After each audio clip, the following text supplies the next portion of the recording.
Today, Willy Wonka is celebrated as a rags-to-riches industrialist whose ability to transport items in and out of TVs allowed Britain to bypass the German U-boats in the Second World War and save the British from starvation. But just like the chocolate he so brilliantly crafts and the moon, William E. Wonka has a dark side.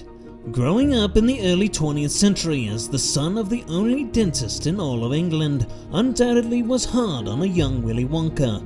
Being a dentist in Britain certainly meant Wonka's family was impoverished, and his straight white male teeth probably earned him much ridicule and mockery as a young boy. Perhaps this is what drove Wonka into the candy industry altogether, to finally do something respectable with the family name. In 1920, after receiving a small loan of $63,171 from his father, Wonka opened up his first chocolate shop in Birmingham. As Wonka forged the beginnings of his candy empire, he realized he would only be able to compete in the market if he could severely reduce his costs. And in the candy industry, the majority of his costs would be from labor. With the British government outlawing slavery and severely restricting child labor in the 19th century, Wonka's hands were tied when it came to reducing labor costs to the amount he needed to be competitive in the chocolate industry. That was until Wonka discovered Loompa Land off the coast of South America in 1922, and thus began one of the darkest events in Wonka's tumultuous history. When Wonka first arrived at the island, he began convincing the local Oompa Loompa population that cocoa beans were a valuable currency that could also be consumed.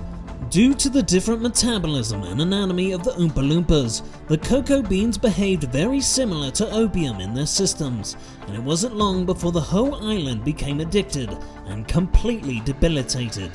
Although Wonka made a small fortune trading cocoa beans to the Oompa Loompas, it was their labor force that he truly wanted, and it wasn't long before he began bringing them to Britain in an illegal indentured servitude trading network many historians condemn as the Coco-Loopian Exchange.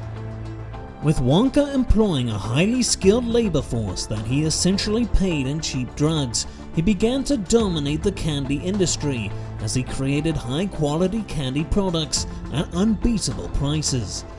As Wonka's empire started to grow, he began constructing more and more warehouses to store his precious candies and treats. And this is where the specter of communism began to haunt Wonka. As the young Soviet Union began trying to attract skilled laborers into their ranks, Comrade Squidward had taken the liberty of rewriting warehouse logistics manuals to have socialist leanings. This program had been successful at converting many prominent laborers to socialism in Britain, including one Bob the Builder. When the Oompa Loompas read these warehouse logistics manuals, they became indoctrinated to socialism and formed the Oompa Loompa Workers' Union. It wasn't long before a full-blown attempt to seize the means of production happened, when the Oompa Loompas rose up against Wonka and forced him to the negotiating table. As part of their negotiations, the Oompas demanded better working conditions, shares of the profits, ownership of the company, and to receive equal salaries to that of Wonka. To their shock, Wonka agreed to all of their terms without any counter-offers. He only asked to remain in control of the cocoa bean supply and distribution, to which the Loompians agreed.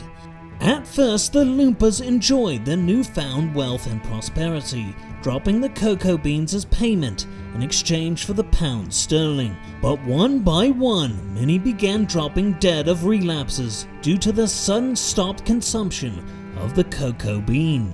Slowly, the Oompa Loompas became extremely weak due to their strong addiction to cocoa beans, until finally they had no choice but to reopen negotiations with Willy Wonka, who had cut off their supply almost completely. This time Wonka played hardball and only agreed to give them the cocoa beans if they dissolved their union and rescinded their socialist beliefs and policies. Having lost 40% of their brethren, the Oompa Loompas now had no choice but to oblige. Never again would the Loompas attempt to unionize. A shout out to my patrons for selecting this video for the month.